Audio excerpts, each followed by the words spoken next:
The sun had long dipped beneath the horizon, leaving the desert bathed in the eerie glow of an unnatural twilight. Jake stood by his truck, eyes scanning the vast emptiness of the plains. He'd heard the stories, of course, whispers of strange lights in the sky, of people vanishing without a trace, but he had never truly believed. Not until tonight. A soft whirring sound cut through the silence.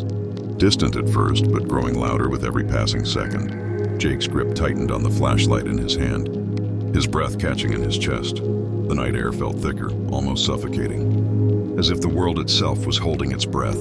He turned to the horizon, and there they were. A series of small, gliding shapes, hovering like predatory birds, emerged from the darkness.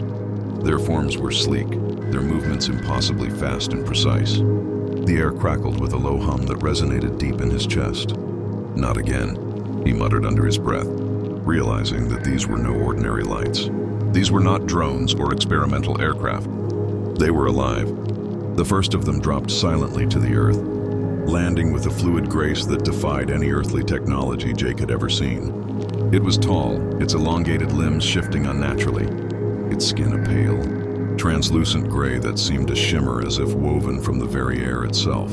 Its head was a smooth, featureless dome, and though it lacked any discernible eyes, Jake could feel its gaze burning into him. A hiss, like 1,000 voices whispering in unison, echoed across the plain. The hunt had begun. Jake didn't know what the aliens wanted, but he knew enough to understand their methods. These weren't just explorers, they were predators, stalking the human race for sport.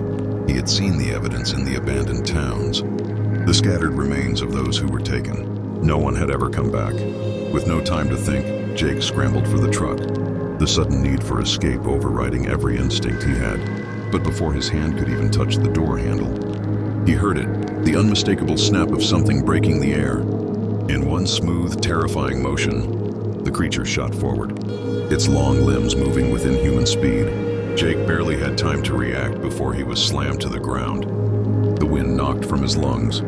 His vision blurred, and his pulse roared in his ears as a cold, metallic scent filled the air. The creature's elongated fingers curled around his arm like tendrils, impossibly strong and yet disturbingly delicate.